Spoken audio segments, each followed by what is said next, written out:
right, welcome back to All Hitches, Nova's #1 football podcast. Coach Mesa, how's it going, buddy? It's going well. It's going well. Snowy outside. I don't know if I told you this, but when I first moved to the East Coast, I was like, I can't wait for the snow. I couldn't wait for it. I couldn't wait. And then I had to shovel my driveway the first time. And I said, this is the worst experience of my life. I think snow is stupid. I'm going to move back to California. Take the Advil, Tylenol, all that stuff, man. Get a little Tiger Balm on the lower back because it's no joke. When you get, 1 or 2 inches, fine, right? A little dusting. You start talking about 4, 5, 6, 7 and above. That's tough on the back. Yeah. So I bought one of those, like, it's not a snow blower. It's like a handheld. It's called a snow thrower. Huh. And it helped out a little bit, but not nearly as much. And every year, I see the snow blowers on sale, and I think to myself, do I really? It doesn't snow here that much. But once it does snow, I'm like, you idiot! You should have just shelled out the money, got yourself one. I did read the morbid thing is how many heart attacks happen during snow season because of shoveling snow. Yeah, I told my son, I told Aiden, I said I was getting ready to go out, and I said, hey buddy, I said you need to get out there and freaking. And he's like, oh, really? Do I got to do it? I said, yeah, you want me to die of a heart attack? I sounded like my dad when I said this. Just going right for the threat of dying, right? Yeah. Like Red Fox or something. I guess I'm getting old for me even to say that. Yeah. And then, like, I guess, with this snow, because we got snow, it stopped snowing, and I shoveled the driveway and it snowed again. I'm worried about it icing over. Like, I don't want to fall in, like, I had a friend once who busted their tailbone falling on their back, and it is painful. Like, I'm like, I don't want to do that. Yeah, it is painful. So I took a bunch of salt. Yeah. Cooking salt. Yeah, I looked that up, and you don't need to have the salt they sell at the store. You can just have some good old. So I was out there with my little kosher grinder. my neighbor's like, what is he doing? Making a sandwich? Whatever works. Like you're trying to season the driveway a little bit. Now, speaking of heart attacks, right? Is there anything that, as a football coach, right? And you worked with special teams before. We talked about this. Opening kickoff of a game, worked on it all week, and you're like, they got a good returner over there. Am I going to kick it deep to that guy? I don't know. I'm a little worried. I personally, and I'll never be a head coach again, so I don't have to worry about anyone knowing about my tactic, is I heard a coach say, why would you kick the ball to someone's best player and give them a running start? I am completely, and I'm against it. Yes. I'm like, once I heard, I was like, that person is 100% right. Mm-hmm. Unless you're going to put your 10 best players out there to kind of get after their best guys back to return the ball, why would you kick it to them? Kick it high to the second guy, kick it out of bounds. I don't know. Just don't give their best player. Why would you give a Jeff Overton, a Tony Rojas, the football running full speed? I think that's silly. I agree with you, and that brings us to today's guest, right? We got Coach Silvernail, old colleague of yours. You want to kind of break his resume down for us? Yeah, a little bit? So we'll introduce him when we get there. But Jericho is currently the special teams coordinator and the on-campus recruiting coordinator as well for Long Beach City College, which is a junior college. Which, oddly enough, we don't have a lot out here. We don't have a lot close by. There are some that are relatively close by, but nothing here in Virginia or in Maryland, which is really interesting. I think we were looking up, and I couldn't believe you can play junior college lacrosse, but you can't play. There's no junior college football in Maryland, which was mind blowing to me. Yeah, I was shocked by that. And well, you want to go ahead and you can continue talking about Coach Silvernail before I kind of get into the JUCO thing. Yeah, so he's been there for about 4 years, and he'll let you know a little more about his story. He's coached all the levels. He's also a speaker. Currently, he's a speaker last few years at the AFCA. And he's also got some awards this year that he'll talk about as well. But, it'll be exciting to have him on. Yeah, awesome. Good guy. Knowledgeable guy, passionate guy. And talking about the JUCO route, we looked this up, and you're right. Virginia, Maryland, shockingly no, but Pennsylvania has quite a few. New York has a couple. North Carolina. So we're kind of surrounded by it, sort of above and below. And I think that is something that we'll get into it after the show, or after the interview. We'll talk about it a little bit more. But I really think that maybe sometime, at some point, there are some student athletes here in Nova that maybe need to consider that route. 100%, especially with the new rulings that may have come out as well. Right. So, without further ado, going to go ahead and kick off this interview with Coach Silvernail. Hope you guys enjoy it. All right. So joining us today is a really good friend of mine, Jericho Silvernail. He is the special teams coordinator and the director of on-campus recruiting at Long Beach City College. Jericho is a fantastic coach. Those of you guys who've gone to the AFCA may have seen him there, speaking there as well on special teams. I've known Jericho for a long time. Like I said, he's a really good guy. And I'll talk a little about his coaching and why he's a phenomenal coach. But here's how I know he's a good guy. And I don't know if Jericho remembers this. We both coach together and we're on campus at Cerritos High School. And one day I was with my daughter Grace, and we were walking. And Jericho, I go, "What's up, Jericho?" He goes, "What's up?" And then Jericho looked at somebody, did like this, like saying "What's up" to somebody.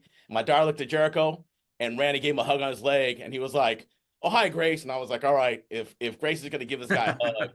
I do remember that. You do remember that. So I do remember that. I was like, she's a pretty good tell of what that was. Jericho has been a phenomenal coach. He's coached at many levels. He's coached youth level, the high school, varsity high school level. He's now coached at the college level. How a bigger program has not picked him up yet is beyond me at this point. I mean, just he worked really hard. The way he's able to interact with the kids. I mean, he's just, like I said, phenomenal. And we had found out, and who knows, maybe he might get a job off this. We just found out there are Big Ten coaches who apparently listen to this show, which blows our mind. Who would have thought they'd listen to the show? But we found that out this week that we have some Big Ten coaches listening. So if you're looking for a fantastic coach, you really might want to reach out to Jericho. So we appreciate you being on the show today. I appreciate you guys having me. I'm really excited. It's cool. I haven't done a podcast in a while, and it's cool to see you again, Dan. I miss you, brother. I do. I miss you too, man. Jericho's a good guy. So let's kind of get into it. So with all the college coaches, we've been kind of talking about recruiting, but you in particular have a really different view, because out here in Virginia, we don't have JUCO football.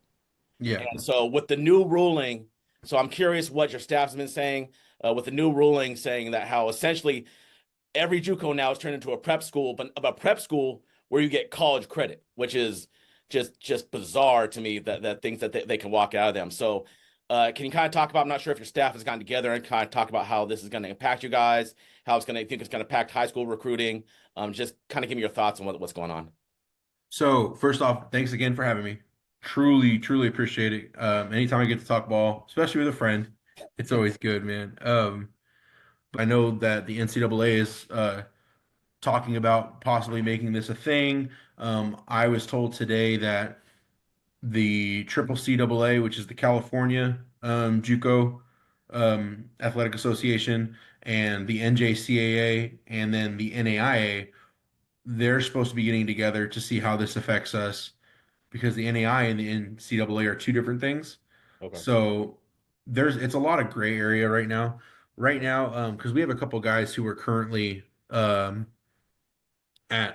D1s right now who would be done after this year, but with this ruling, they get the waiver. They can either stay at their school or into the portal. Okay. Wow. Okay. So and that's to my knowledge. I'm just a ball coach, man. I just like football. But I would like to know, hopefully I get it more cleared up this weekend.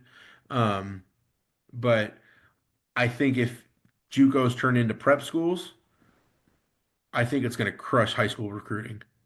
Because like the portal's already kind of crushed high school recruiting for the most part. If you're that like 3-star, 2-star kid, who would usually get like a group of 5, I think now these 4-star, 5-star kids are now going to the group of 5 and using that as a launching point to go to Power 5 or Power 4 now. Yeah. But I think the cool thing that I've kind of noticed too is that FCS and D2 are now becoming like old school college football where those guys are like recruiting the high school kids and still going with the JUCO kids. Um, and everybody's got different schools of thought, right? Like, Yeah. um, coaches I've talked to are very portal heavy, like they want to build off of the portal, and then there's some that are strictly high school and JUCO. Yeah. So I think it's just different schools of thought.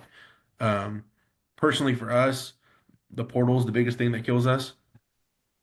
Because if I had a nickel every time a coach was like, "Well, we're going to look for a portal guy first, and then we'll talk about your guys," Oh wow.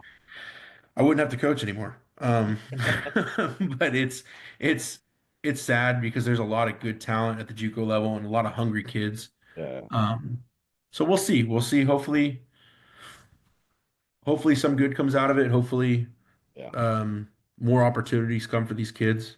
But Well, yeah, I'd imagine JUCO football may do a steady increase, right? Because if a kid doesn't like his offer and he gets 2 free years, yep, and I mean, I was talking with a mutual friend of ours, Barry, today, and I was like, my guy. yeah. Can you imagine you could go 2 years at a JUCO and then in your 4 years in college walk out with your master's? You wouldn't just walk out with your bachelor's. You could do Yeah, 2 more years with your master's. I mean that is just mind blowing to me. And then but that also if they keep you. yeah. You remember, like coaches can encourage players into the portal Yeah. if they're not succeeding, and like you can kind of still do that too with it though, because like if you gray shirt in the JUCO system out here, So can you explain what gray shirting is? Because again, yeah. So gray shirting is your athletic clock starts once you hit 12 units full time. So if you're a full time student, it doesn't matter if you play a down of football your first fall semester or you don't. Your athletic clock starts. So gray shirting is you are below the full time limit of 12 units, um, of academic units, excuse me, and you're basically your athletic clock doesn't start. okay. So we have at Long Beach we have a tremendous gray shirt program. Like we have our guys lift every day. Um, they are around the program and they're getting bigger and stronger, or maybe they're catching up academically. And then it kind of just helps you kind of get used to college. And then you go into it a little bit smarter, a little bit faster, a little bit stronger. And then you still have your 5 for 4. Yeah. Yeah.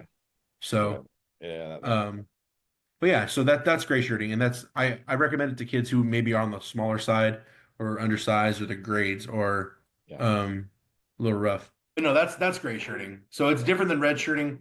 We try to tell kids out here at least, if a JUCO tells you to red shirt right off the bat to run the other way because you don't want to burn that. Yeah.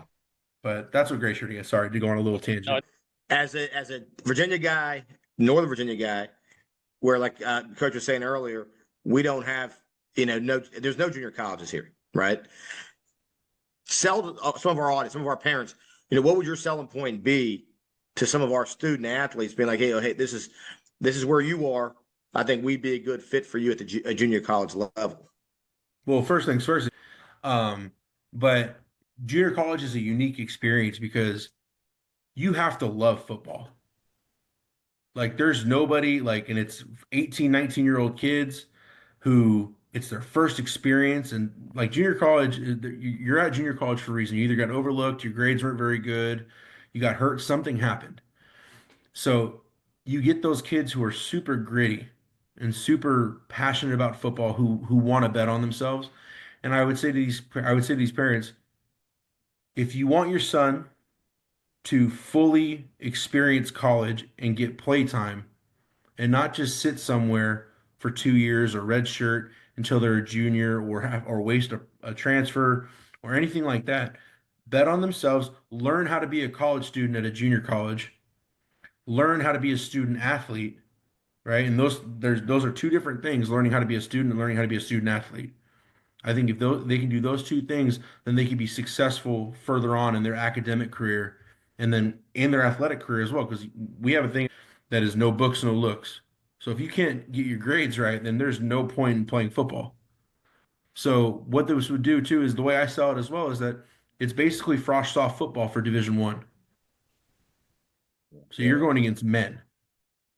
Like there's no like I coach in one of the toughest conferences in the country when it comes to junior college. And I would bring that experience to Northern Virginia and say, hey, look, this is my experience, and this is how we're going to compete with these other schools because we are going to show that we have Division I talent, Division II talent out here. We have some, but not too far away. Because I would imagine with some of these new rules, it's gonna, it's gonna be in your favor. And then, I mean, what I talking to some people, what I've seen is that, and we've talked about the domino effect, right? How it's kind of, one is taken away from the other, is taken away from the other, and it's leaving the high school seniors, like you said earlier, kind of like looking around, going. And we talked to another coach who said that at Division III level, he's seeing good players for the first time in a long time that he's making no offers to, because they're getting guys, some D2 guys who weren't playing there, coming down to them. So what someone had said. And they said that now some of the coaches are advising some of these guys who used to be walk-ons, but now they're not walk-ons anymore. Maybe some of those guys go the JUCO route instead of paying full freight to be a walk-on, somewhere else. Go the JUCO route. You better get that film. You got to get the film, and then maybe in a year or two you can transfer and get that scholarship. Oh yeah, for sure it would benefit. It would 100% benefit us to have these schools do this because so yeah, it definitely benefits us getting those kids because we have so many talented kids out here, especially in just the Long Beach area. Like Really, Long Beach talented kids.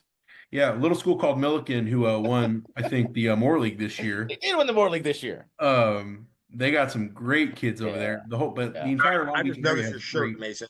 Right when you said that, I noticed Mason's shirt right when you said that. Yeah. But we just have an influx of talent, so it does nothing but benefit us. So it helps us, but I'm in the business of getting kids to four-year universities. Like that's my goal as a junior college coach. I don't like I have a kid who I know like if a school has a great tight end, right? All conference tight end, but he doesn't go to my school and say University of Virginia walks in and goes, "Hey coach, we need a tight end who can leave." Okay, I don't got one, but such and such down the street has one. Yeah. Because I'm in the business. I don't care. Yeah. Because at the end of the day, it's about the kids getting out to their 4 years. So kind of talk about because you deal with recruiting so much because you being the on-campus coordinator, when you're selling your kids to coaches, what are things you talk to your kids about, like this is what I need out of you, and then two, what is it when you talk to these coaches, what are the questions they ask you about when they're looking for a kid? So the things what I personally tell our kids, and I think it's kind of a program standard for us, is that you need to look the part in three areas. You need to look the part on the field. You need to look the part in the classroom, and you need to look the part in the weight room. Oh, yeah. So, because you could be a dude, but if you don't look the part, like coaches are going to be like, "All right, go ahead." And we've had guys where we coach that they looked the part, but other places they didn't match up, right? And you got to be all three. Yeah. And then something a lot of the times I tell guys when they come and recruit our guys is like how his attitude is, how he practices. Because that's a big thing, right? Like anybody can turn it on for a game. Yeah. Right. Everybody loves games. Well, how do you do it for us, it's Monday through Thursday. Yeah. Like, what are you doing during the week to get ready? How are you balancing school? How are you balancing lifts and your nutrition? Yeah. So you got to really love it. And that's kind of our advantage over some other junior colleges across the country.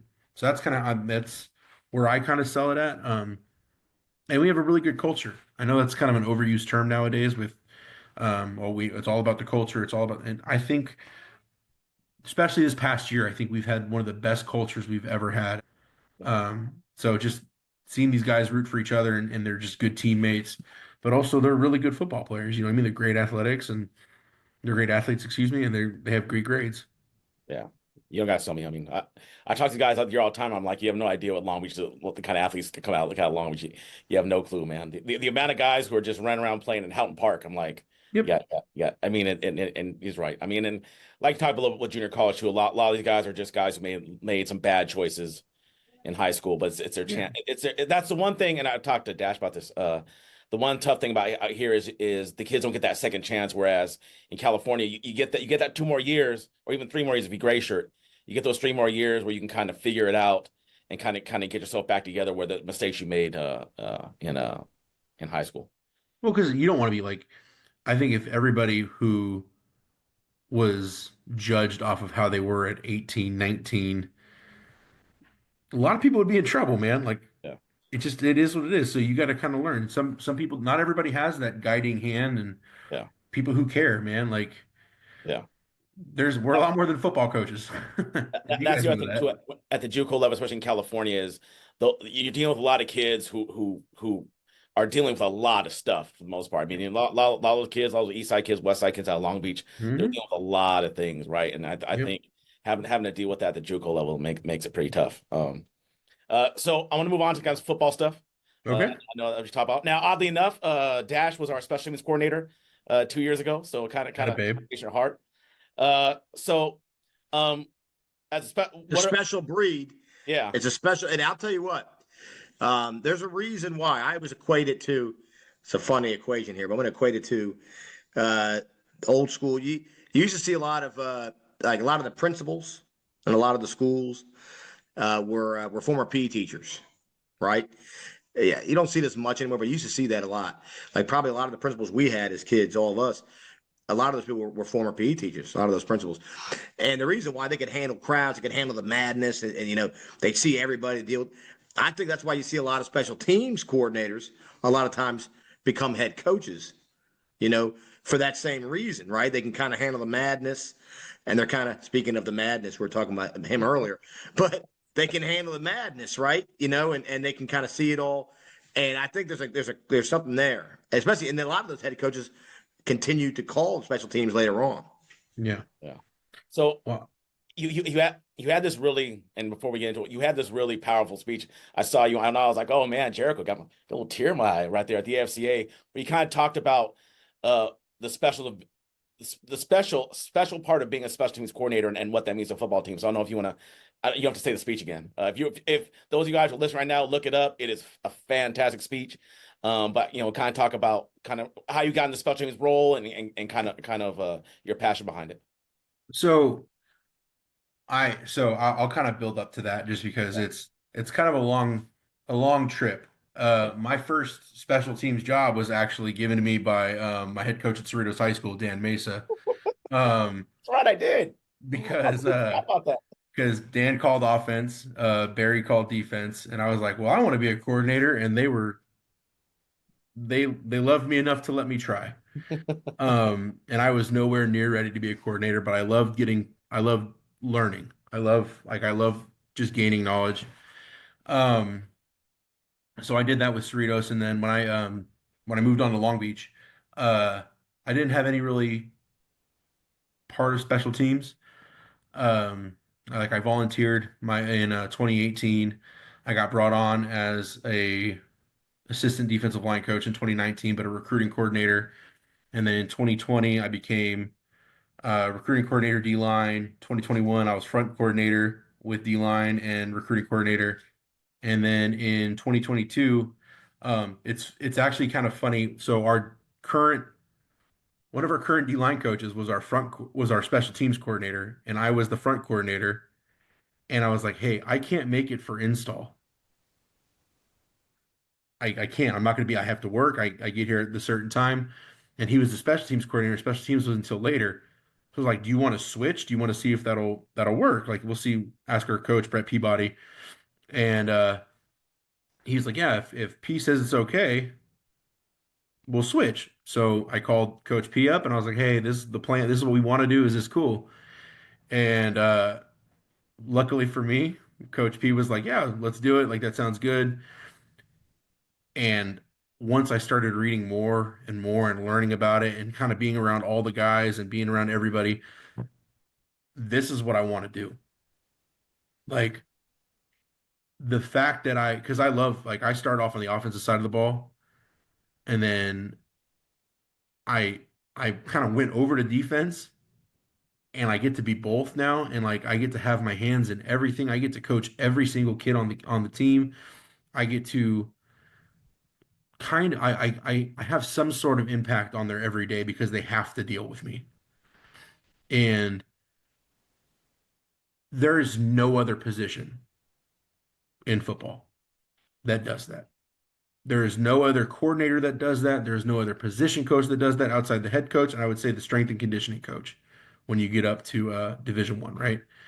Or higher 4 years, right? So I agree, Dash. Special teams coordinators are prepared to be head coaches because we deal with everybody. Um, and I love that.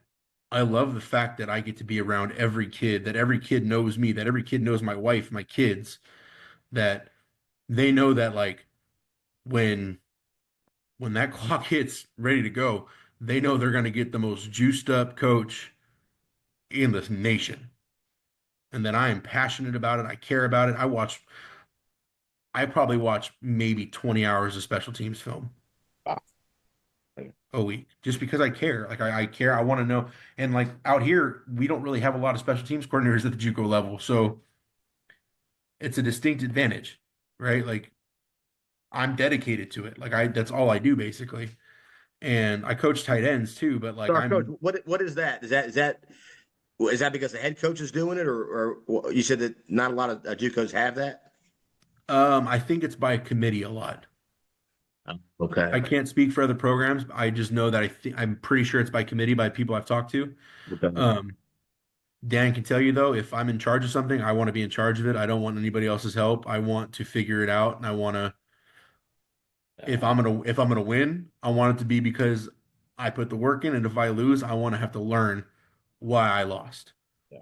You'll never beat me twice on the same thing, just because I will learn from my mistake. Um, but I love it, man. Like I love the fact that I get to talk to every kid every day. I get to be a part of it. Um, and I love bringing the appreciation of specials because there's no kid in this country who is playing the Division One level who just gets to go play their position. Yeah. I'm blessed that I've gotten to go to a few different schools and learn special teams and talk special teams with coaches.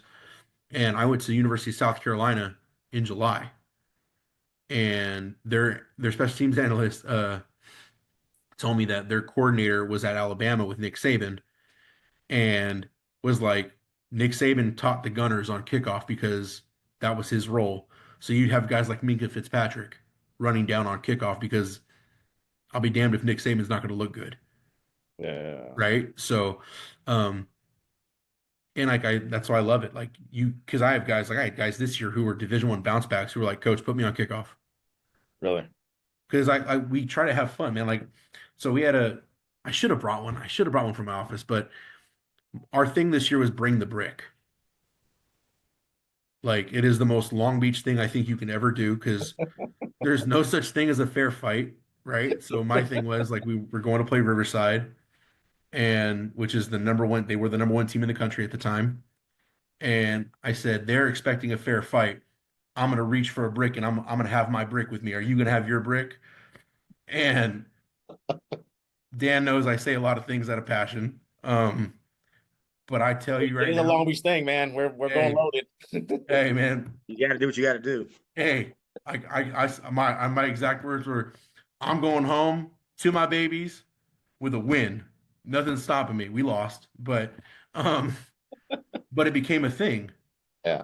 So like every week, like during the week, Coach, you gonna bring your brick? I'm gonna bring my brick, Yeah. and it just caught on. And then by the week we played Cerritos, which is our rivalry game. I had a guy at the school I work at. I work at Cerritos High School still, and they have a really good engineering department, and they had a laser cutter. So I got a brick that shout out to Brian Jernigan for putting in Brian. Cerritos College on the brick with an upside down Yes. falcon. Oh, there you go. So then every week we played, I had a different brick for each team that we played. Yeah. And it's just there's the juice that comes with it, man. There's nothing like that. I don't care. My dad laughed at me because I said I like it because there's more fear of loss on special teams because you only get like 30 plays a game. Yeah. You go incomplete or a center messes up a snap on a shotgun in shotgun, right? You can get the ball back and it's 2nd and 15. Long snapper messes up a snap and it goes over the punter's head, that's a safety. Yeah. So there's a little bit more intensity with special teams in my opinion because there's so many limited plays, the scarcity of plays. And I like that pressure. Yeah. I mean, yeah, just kind of passion you show. So, and really interesting, like with your passion behind it, I feel like a lot of coaches don't value special teams times as much as possible. I know Dash could probably talk your off for about a half hour for the lack of time that he would get on special teams. With You've done the clinics, you've given the clinics, presentations and all that. I mean, do you see that's pretty common, right? That a lot of people just kind of do it because they have to, right? They do their minimum for the week, or am I just in a bad spot here and I just You can tell the good teams who do it. The Right. teams who are successful focus on special teams. right? They understand its value. Like I'm very fortunate that I get like I think every week we out of our 3 main practices from 3 main practices, I get probably an hour a week. oh, that's awesome. My head coach definitely sees the value in it, and he sees how hard I work with it, and doesn't want to be in a disadvantage in that. So we work on it a lot. But I do see a lot of teams who are like, oh yeah, we only do like 10 minutes, 5, 10 minutes a day. So, and I've tried to develop drills that I get to steal time. So, like, if I know I'm doing kickoff and kickoff return one day, I'll do my kickoff return drills, and they're the same thing, working the same skills, so that I can do it another drill that works both the next period. Yeah. So, but I try to steal time. Like it's because I may have an hour now, but I might not have an hour where I go somewhere else. You know what I mean? At that time. So Yeah. And again, special teams is huge. Do you remember Kirk Diego? Do you remember he was at Valley Christian for a while? He used to have a chart, and he used to say if a special teams touchdown increases your odds of winning by like 40%. yeah, if you block a punt, you're 90% likely to win the game. Yeah. So I mean, just kind of that time. So kind of take us through when you're implementing, and I mean, we could talk forever about this stuff, but when you're implementing scheme and practice, what does that look like for you? So I mean, you talked a little bit about there, but like when you're trying to implement the scheme and all that stuff, what does that look like for you? Putting it in, and then kind of weekly practice wise. So like if we're doing like a base, so I could take you through like a base, our base punt, right? I can try to maybe not go super in depth about it because I can talk for hours about punt and I'm sure we could. um so base punt, I want to make sure I'm fortunate I get meetings as well. So So if you I get special know, teams meetings, yeah, I have 2 a week. which is interesting because at high school you rarely get those. You rarely we get a special teams meeting, and I'm sure Dash will tell you. I mean, I don't know if you would talk a little about like how valuable does special teams mean for you been at high school if you could actually bring guys in and talk them through the scheme. A lot of it, right? You're trying to show them stuff on the fly in the field and show them stuff. I mean, you get the meeting, now you can actually show them stuff. Yeah. Well, it's because not every kid is an action learner. Some of them are visual learners, right? Right. And some of them need to actually be shown it on a whiteboard so they understand where their marks are, where their alignment is, what their assignment might be, who they're looking for. So if I know I'm installing punt during fall camp, Yeah. right? Everybody's in the meeting Oh, okay. to start offense and defense outside the quarterbacks and offensive linemen, right? So I make sure, so we'll go in the meeting, I'll have 20 minutes. And if I'm just installing punt, I will make sure that, okay, hey, if you were a wide receiver or a corner, this is what our gunners do. This is your alignment. This is your stance. This is your aiming point. These are your rules. Like my guys know, like, okay, hey, 3 S's on punt for gunners: stem, stack, search. Because those 3 things are used on receivers, right? The stem off the ball, you're going to stack the DB, and then you're going to search for the ball. So those guys know that. And then going down because I run spread shield still. So I go to my frontline guys, my tackles and my guards. I say, okay, hey, we're gonna have two different blocks. We're either going to have our bucket or banana, and we're going to have our man block. These are the steps for this. And obviously, this is a little bit more faster paced than if it was high school. Like, but I want to make sure they see everything on the board first. Okay. This is how our base looks if we do man. This is how our base looks if we do zone, which is our banana and block. And then our shield. This is where your alignment is. It's not 6 yards. It's not 5 yards. It's not 8 yards. It's 7 yards. Your shields are at 7. And there's a reason for that, and showing them the reason. And then showing film of past punts that we've done, our successful ones and our not so successful ones. And then our punter. Okay, your heels are at 15.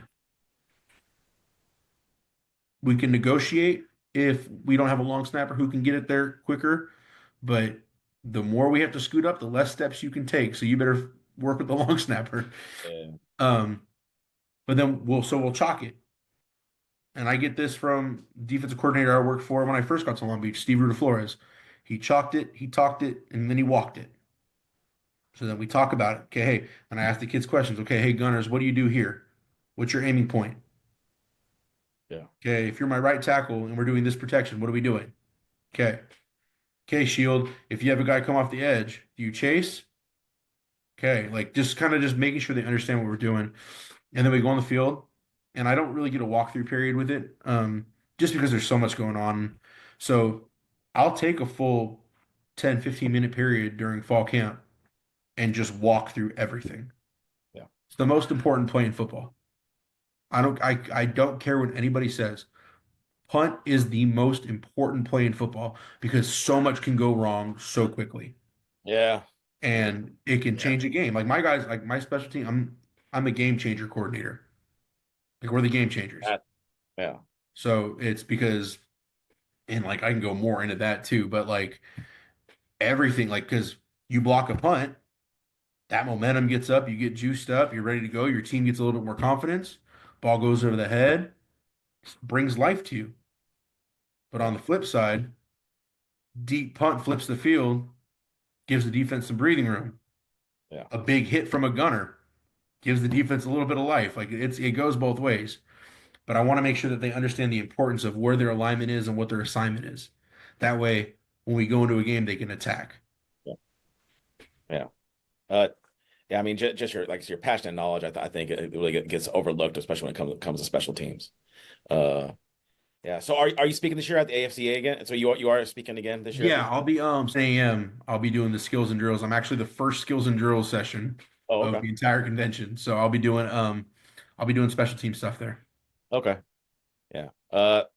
So if any of you guys are out there and go ahead and talk to me, give us information out. Find me. I love yeah. I love talking football, man. And like I'm not like I love special teams, but I have a heart for defense. I'm a big 4-2-5 guy and a big I like to blitz. I like to bring pressure. I'm a very aggressive person when it comes to football. He is. So I used to get in trouble a lot when I was the far soft coach because I'd send too much. But yeah, I love talking football. Sunday, but and if they're looking for you on the socials, where can they find you at? We'll post it on the episode too. We'll post it on the at Coach Silvernail on Twitter. Okay. Not gonna call it X because it's not. It's Twitter. But at Coach Silvernail, so just Coach and then Silvernail. I'm the only Coach Silvernail, so I think I got it first. Yeah.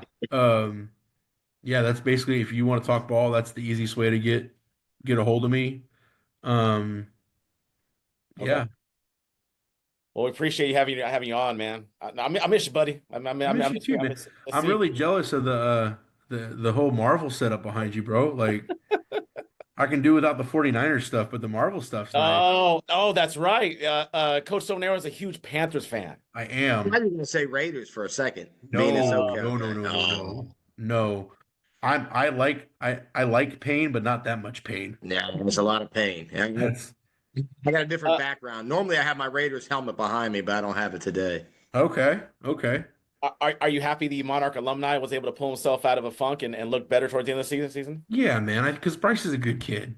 Like he's a good dude, and like I don't want to see anybody fail. You know what I mean? Like, especially if he's a good person. Like, I don't want to see him fail. So it was cool from an alumni standpoint to see him do Yeah. really well towards the end there. As a fan, it's cool that I hope Carolina's found their head coach. I hope Carolina's found their quarterback. Hopefully get some protection around him. I think that it's funny that he leads the NFL, or not leads, but he has the least amount of batted passes in the NFL. Oh, really? I didn't know that. He's got like one or two, I think. Oh, wow. But so for all the people who saying that like 5'9", 5'10" guys can't play quarterback in the league, just got to be the right one. Well, we appreciate it, Jericho. I'm sure we'll talk sometime during the season. Hopefully when I get out there again, we'll try to hook up. Well, we appreciate your time. He's a good guy, and he's got a lot. I mean, as you can tell, he's passionate. He's got a lot of knowledge. So, all right. So we appreciate it. Appreciate y'all. Thank you for having me. But now, buddy. Later, guys. All right. Well, I hope you guys enjoyed that interview with Coach Silvernail. I thought that was a fantastic interview. A pretty knowledgeable, passionate guy, huh? Yeah. Like I said, he's a great guy, and my guess is he'll probably be coaching Division I college football pretty soon. Just based on his knowledge and his passion, and he's a great recruiter. And I've seen the kind of guys he's gotten to go to Long Beach City, because oddly enough, the community colleges do recruit against each other in Southern California, and he's been able to get some guys to commit to their program. And yeah, it was good talking to him. He's a good old friend. Where do I meant to ask him that? Where do a lot of I know there's so many colleges, obviously, in California and out west, but where do a lot of the players tend to go to that specific community college or junior college? So I don't think they end up at USC, UCLA. I think they usually end up out towards the Midwest. And I know a lot of the guys that he's had kind of gone towards the Midwest. But I know he has some guys playing in other big schools as well. Bryce Young was an alum. Bryce Young. So oddly enough, I don't think I explained it too much.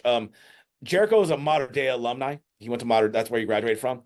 Bryce Young also went to Modern Day. Right. So Bryce Young was not a JUCO guy, but yeah. So those guys maybe need to get the reference, because we didn't get too much into it, because Jericho would start talking about Modern Day football a lot. So he played for Modern Day, and Bryce Young also played at Modern Day, and so that's kind of how With his age, who did he play? Who did he play with? Leinart? No, he played Barkley. Okay, Barkley. Okay, good interview.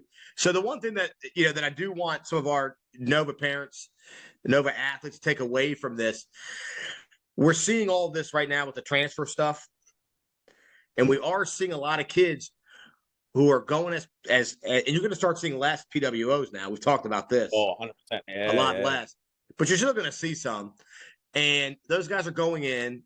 They're not going to play much. A lot of these, I don't mean all of them. I'm not speaking for all, but a lot of these guys, they're getting these PWO offers, as you and I know, in March. Yeah. Some in April. Yeah. I mean, do the math, right? You're the PWO in April. They're not going to have a lot of film. And then a year from now, as you and I again know, and or 2 years from now, some of them are going to kind of look around, and they're going to be like, it passed me by at the school. Yeah. I'm not going to play. And that scholarship dream that I keep chasing. And you can just, that's a family discussion if that's a chase you should continue to have, right? But for this discussion, that's a chase that you continue to have. Maybe some of these guys, they need the film now. They need the film. You're better, if you're someone who's chasing that scholarship dream, your better route might, instead of being a walk-on that gets called in April, gets DM'd in April or May, or March, why don't you consider some of these JUCO schools, get film, you better play, get film, get your year in, your 2 years in, now you transfer, now you got film, and guess what? You got all your eligibility with these new rules. And they're gonna bring you in, and now you have your scholarship chance. That's just one avenue. That's what that a lot of people don't think about. I don't think. Right. So yeah, if you get a PWO offer and you do go route, and if you're gonna play right away, and also you'll be able to shop that film playing against better competition to other schools, right? You'll be playing, because a lot of times when you're evaluating film, you're like, well, I'm not sure, these kids that they're playing against are not very good. You know, that's the one thing that when you go when you go to JUCO and you get JUCO film, now all of a sudden you're playing against people who are better athletes, more talented. You know, a lot of the guys who are not great football players are kind of gone, and then you get the opportunity. Also, you get your 2 years of college for probably cheaper than you would have got at your PWO school, right? That's the other big thing, right? A ton cheaper. Yeah. So you get it for a little cheaper. You get your 2 years in. You get you'll probably get your AA, your associate's degree. You walk out of there, probably not any kind of student debt. You walk out of there, you got 2 more years, and let's say you can then go to the other school, and if you get a scholarship, and now in 2 years you're graduated, and then you're playing, and you know, I think we talked before about, you know, if that rule does go through, you're gonna come, you can come in and you can be there for 4 years. You can walk out there and have your master's degree. For sure. I think this is an avenue that people should be thinking about. Again, I scroll through our Twitter timeline, and I'm seeing so many Nova kids right now, you know, who have no film or hardly any film, and they're all declaring they're going to the transfer portal. And I'm like, you've been there for a year, you've been there for 2 years, you got no film, you're going to the transfer portal? What do you, with the other 8,000 people? Yeah. Well, I mean, I think there are 1,500 scholarship athletes in the transfer portal. Scholarship athletes, not Right. walk-ons, guys who Right. are on full scholarship, who are now in the Right. transfer portal. You know, and it just, college football is very different, and I don't know how tenable this is, but yeah, I think junior college is definitely an opportunity for someone to go out there and kind of get themselves. And also, you know, I mean, it's also a place where you thought you weren't getting the kind of burn that you thought you were supposed to get in high school. There's a place you can go and you can compete and see if maybe you can make a name for yourself there. Yeah, I hope people enjoyed that interview. I think it was, you know, for some people out there, and then, you know, then you have the other part of it where people who, the traditional form of it, you know, people who get their grades up, like you said, people who weren't getting a lot of burn. Now that they had a year or two to develop, get their bodies bigger, stronger, right? You know, they hit that growth spurt, and, you know, or like you said, the grades weren't good. Now the grades are better. So that's a traditional avenue. But I think all these new rules and transfer portal stuff have opened up a couple other reasons why someone might want to check out the JUCO. The other thing I think he said that I think should be overlooked is he talked about how he had Division I kickbacks who are asking to play special teams. Yeah. Because if you can make splash plays in a football game is still a splash play. If you're running down the field on kickoff and you blow someone up, or you know, you throw a huge block on kickoff return, or you block a punt, something like that, that's something that shows that you're an explosive athlete, and you can showcase your skills, especially open field tackling. You know, we talk all the time. I mean, Coach Dash being a former special teams coordinator, I mean, how big is it if you have a kid you know who can run downfield and make an open field tackle? Coincidence, too. I'm going to say this, not a coincidence, my experience at least. The guys who never batted an eye, right? The guys who are always like, all right, let's go. You know, what next, coach? Those are the guys who went on to play and continue playing, right? You know, it was the guys who were like, oh, man, I got to play special teams, who thought they were too good for it. Those guys, I don't know. Those guys might have not continued to play somewhere else. So like you said, you're right. There's a certain thing about that guy who's like, I'll do it. Yeah. You know, I want to go do it. I want to go make some plays and put it on my film. And I think when you have that kind of guy, it shows your head coach. I mean, those are guys who aren't looking to play the next level. But if you're trying to get on the field, if you're a guy who is like, I'll do that. I want to do that. I want to do that thing that nobody else wants to do. I think that endears yourself to a lot of coaches out there. Sure, for sure. So yeah. Again, I hope people enjoy that and get something out of that interview. Well, again, hope you guys enjoyed it, and tune in next time. And we got more great interviews coming your way. So we'll see you guys next episode from Dash and Dan at All Hitches. See you.